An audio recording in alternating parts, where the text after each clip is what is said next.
As a teenager, Becky Burleigh and her brother started a lawn service. They did it for money, but it didn't take long before Burleigh wanted their lawns to be the best in the neighborhood. Over-delivering was in young Becky's DNA. It was also in Coach Becky's achievements. At the age of 21, Burleigh was hired as head soccer coach at Berry College in Georgia, and in her 5 seasons had won 2 NAIA national championships. The rapid-fire success at such a young age caught the eye of Florida Athletic Director Jeremy Foley, who was searching for someone to build a program from scratch after the Southeastern Conference added women's soccer. Burleigh, at 26, was hired in 1994. UF Soccer debuted in the fall of '95, and in one of the greatest something-from-nothing stories in Division I sports history, won the 1998 National Crown by upsetting number 1 ranked North Carolina. A brand new program, only 4 years old, going against the eternal dynasty of North Carolina. Winner of 14 of the previous 16 national championships. The Florida Gators have won the 1998 National Championship. Florida, in only its 4th year, was able to pull off a historic win here today, no doubt about it. How's that for over-delivering? Over the course of her 26 seasons on the UF sideline, Burleigh's teams had won 431 games, had 154 losses, and 23 ties for a winning percentage of 71%. Throw in her 4 seasons at Berry, and Burleigh's 513 wins ranked second most among D1 head coaches when she retired in 2021 as one of just 2 women in NCAA history to reach the 500-win milestone.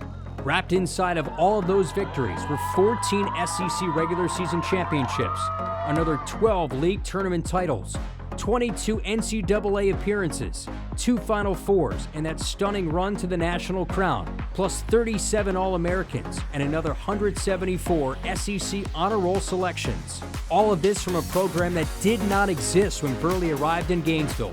The aforementioned numbers, however, are only part of the legacy Burleigh, the 2024 Hall of Fame class honoree letter winner, left behind. Ask the coaches and support staffers with whom she shared conversations in the hallways at the Lemran Center or socialized with at holiday parties and tailgates. Burleigh loved and lived for the camaraderie among her brother and sister Gator coaches and immersed herself with what became known as the Team Florida Way. In Becky Burleigh's final home game, she's given so much to this university, so much to the players. Though out of coaching for 3 years, Burleigh's impact at UF continued as an adjunct professor in the College of Health and Human Performance, where she taught a 15-hour master's course she created called What Drives Winning that focuses on character development, behavior management, priority alignment, team dynamics, and self-awareness. Now living in Colorado, Burleigh is still teaching the class online. She led and won from the sidelines, then led and won from the front of the classroom. That's a lot of over-delivering for this Gator great. Becky Burleigh, everybody.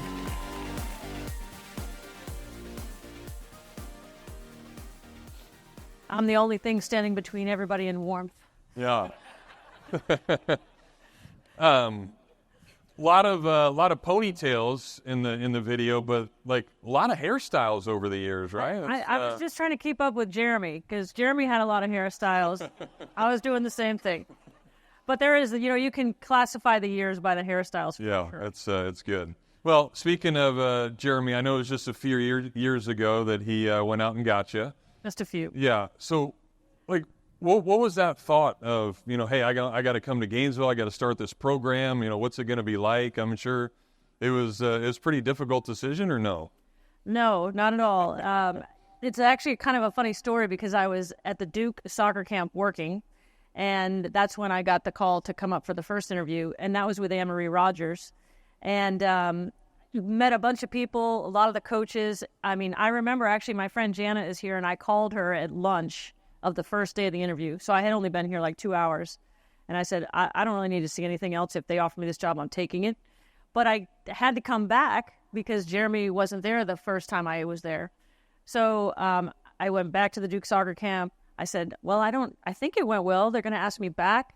And so then all the Duke soccer camp people are like, ooh, like you're going back. And so I go back, I meet Jeremy, and I remember this very specifically because I was thinking, okay, I'm pretty sure they're going to offer me the job. I probably need to be prepared to negotiate. Yeah. But I'm 26, so I don't really know what I'm doing. And I go in Jeremy's office, and he, at some point, this is probably not historically accurate, Jeremy, so I apologize. But he says something like, so, talk to me about, what you're making at Barry. And I'm thinking, should I inflate that? Because it's really not that much. And then I'm thinking, well, what if he already knows what I made? And then I'll be lying. So I was like, this number of money.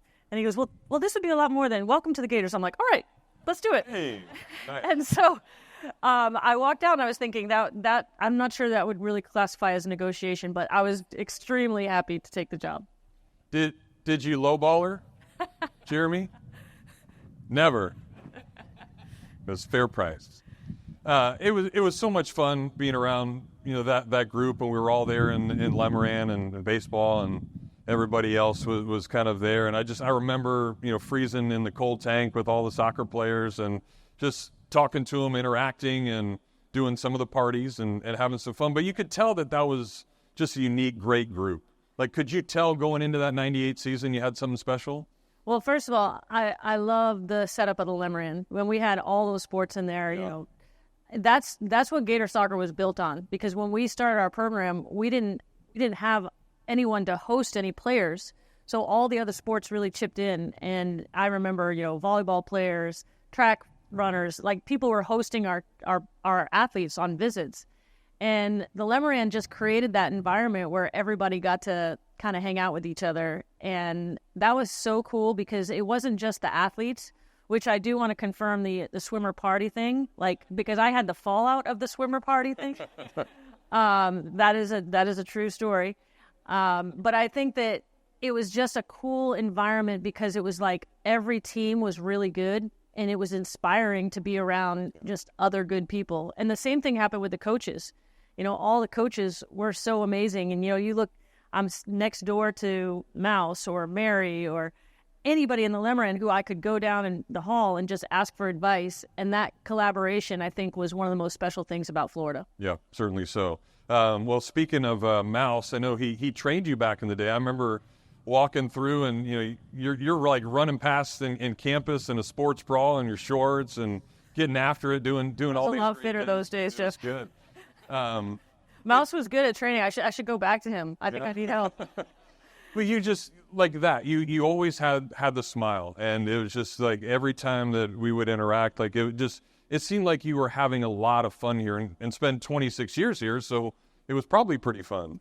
I really enjoyed it. At that time, the baseball stadium was sort of attached to the Lemoran, and, I'd come back from practice and stay for a baseball game, and we just had so many memories of going to other sporting events, and that was just one of the things that, again, it's I don't know that you can find an environment that just fosters you said, the Team Florida spirit of it.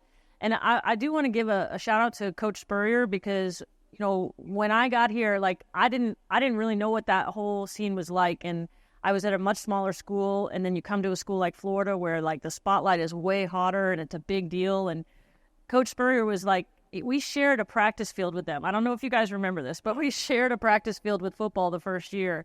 And I'm not sure that happens at a lot of places. And I give, Anne-Marie credit for stepping up for women's athletics, Jeremy for being somebody who was everyone is expected to do well.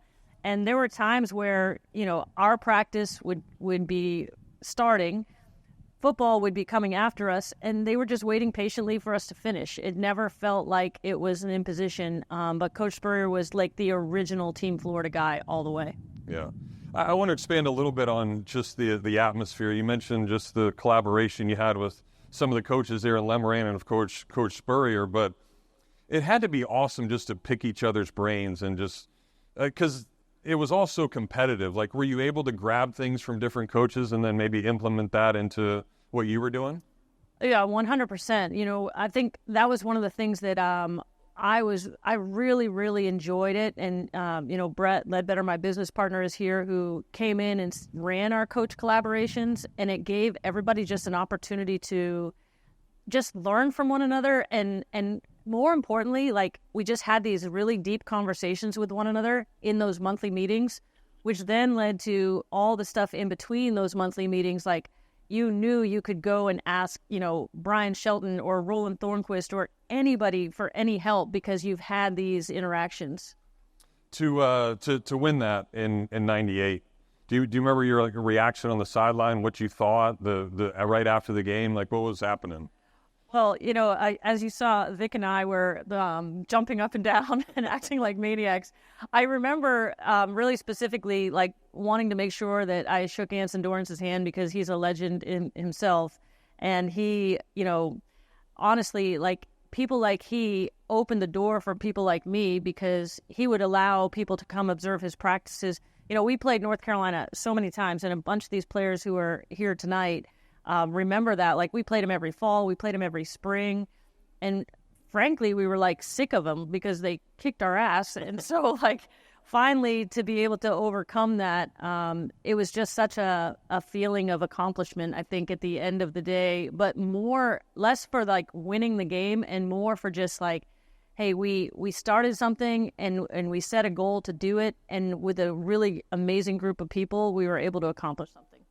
I don't remember how long ago it was, maybe 7 or 8 years, but I went to an event and, the music's jamming and doing pretty good, and all of a sudden I look to the corner and Becky Burleigh is the DJ.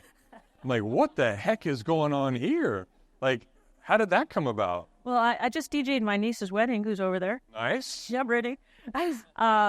Well, we used to just have some really good after parties, and so Jeremy had a coach's party every year, and the after parties became not maybe as legendary as the swim parties, but in their own right, they were really good. And then we started taking over the Florida-Georgia tailgate, and it was pretty funny because it always fell that the end of the regular season for soccer fell right before Florida-Georgia. And we would have to do like a conference call to talk about the details of the SEC tournament that were coming up. And there were many times where I was like sitting in my car at the Florida-Georgia tailgate, like trying to insulate myself from the noise. I'm taking notes, and I'm like, can we just get back to the tailgate? But legendary Tim Walton, cornhole champion of all champions. Very good. I think he made a lot of money there, just taking on Georgia people. My best friend is a Georgia fan who's here, and I even got her to sit in the Florida section occasionally. I did sit in the Georgia section with her occasionally too. But those were so much fun because it was just like such an outside-the-box environment for us instead of the day-to-day. Worst ass whipping I have ever gotten in cornhole, Tim Walton gave it to me. I could see that. 21-2. I got 2. I was excited. I was happy that happened. And I know how excited you were too. We're on a football field right now, of course, but you brought the other football to this place, and 26 years, everything. And so many players that we got to talk to, I know you get to interact with all the time, but how fun is it to see now what they've done past college and past playing soccer, and to have families and grow up and see what everybody's done? So people ask me often about, like, what's one of your favorite UF soccer moments? And I'm like, come on, like, that's like Sophie's choice. Like, you just can't answer that. But what I will say is every alumni weekend is my favorite time, because it is so cool to see people who have advanced in their life, and whether they're doing their families, whether they're doing careers. And it's just like an evolution, and everything drops. There's nothing to do with playing time anymore. There's nothing. It's just pure relationship, and it's just so much fun. And it's definitely my favorite day of every year, and it's tomorrow. How about that? Well, I know you'll enjoy tonight. It'll be a night that you'll never forget. And it's so there you go. Swimmers will compete with that too. See, we've invited them. Okay, perfect. Just bring it all together, everybody. Well, Becky, congrats. And before you go, I know it's probably impossible to thank everybody, but I know Mary's back there. She kept you in line for many, many years. Mary was my road roommate. Yes, I learned a lot about bad TV from Mary. I have to watch another episode of Say Yes to the Dress. I don't know if I can do it. But there are so many staff people. I do want to just point out a couple staff people, because we had the best academic advisor in the history of academic advisors in Jason Storch. I mean, I don't know how many times I told Jason, I'm like, Jason, if they make their bed, just let them lie in it. He's like, yeah. And then the next day he's calling me. He's like, so what are we going to do about this person? I'm like, oh, my God. So he never gave up on anyone. He was amazing. Vic was with me from the very, very beginning. I mean, it was the day when Vic's office was somewhere in the swimming building somewhere. And I was in what is now the kitchen in the football stadium. So it was just these humble beginnings. Alan Kirkup was with me for a very, very long time. Connie and Karen were like the best duo of trainer and strength and conditioning. Emily Kiefer. Emily, we got to talk about that bird story at some point tonight. We had an African parrot attack our practice. Long story. But just so many great people to work with. And again, I would be really remiss if I didn't say, Anne-Marie, I'm not sure I appreciated you when I was younger. I'm telling you right now, like, the work you did in women's athletics is amazing and really gave us an opportunity, all of us. And certainly for Jeremy, I'm sure at some point he's like, is it really a good idea to hire a 26-year-old to do this? But he, I told him when he retired, I said, one of the things I really appreciated was I kind of feel like he let me be me here. And that was probably the best gift anybody could give me. Yeah, great stuff. Well, now you have the gift of being a UF Hall of Famer. Congratulations on a tremendous career and all the lives you touched. Thank you. Yep.